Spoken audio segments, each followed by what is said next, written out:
Hey guys, welcome back. Today I wanted to talk about the delicate balance between how much down payment you should have and when you should act on a great mortgage interest rate. So right now, you may have heard, there's no secret, interest rates are as low as they've been in a long time. Some would even say it's one of the best times in the history of the United States to buy a home, mainly because the average interest rate in the United States is 9%. Right now we're sitting at the high threes, low fours for a mortgage interest rate. So, I mean, unprecedented, extremely low rates.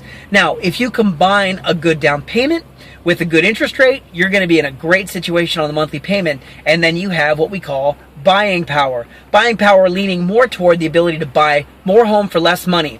Now, how can you do that? How can you buy a good home for more home for less money? Well, one of the things that you can do is put a down payment together. A lot of people like to wait a long time to put a good fat down payment on a home. I think that's a great plan, but not at the sacrifice of missing out on a phenomenal interest rate, which is what we have right now. You know that in many scenarios, the math works out really well for you if you take advantage of how much money you can reduce that you have to pay back to the bank on what they loan you. Well, if you can bring that money down tremendously, it will oftentimes create a lower payment for you and reduce the amount of money that you have to put down on a house so that you don't have to pay as much down on the down payment.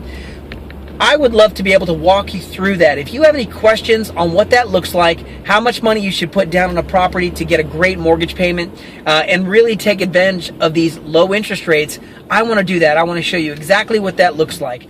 I posted a graph on my Facebook page in a scenario where if you buy a home at 4.5% versus 5.5%, what that looks like. And you'll see in that scenario, if you scroll back through my Facebook history, you'll see in that scenario there's actually, you are allowed at 4.5%, $400,000 toward a house. And in the same scenario with the same down payment, with the same credit score, you're only allowed at 5.5%, 13 months later as interest rates go up, $360,000. And in that same scenario with $360,000 loan, the mortgage payment is higher. So it's a huge reduction in what you can buy, a loss of buying power, and your mortgage payment goes up.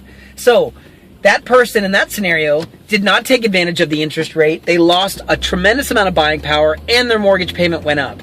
Let me walk you through the scenario. If you have any questions about this, if you're thinking about moving forward with a purchase and you want to take advantage of the interest rates, or if you think, maybe you might have enough, maybe you don't have enough, I think you'd be surprised. But I definitely want you to get the information you need to make a good decision. Give me a call. Let's walk through it together. Check me out on Facebook. I'm all over the web, or you can call me at the number below, and I'll check you next time. Thanks so much. Talk to you soon.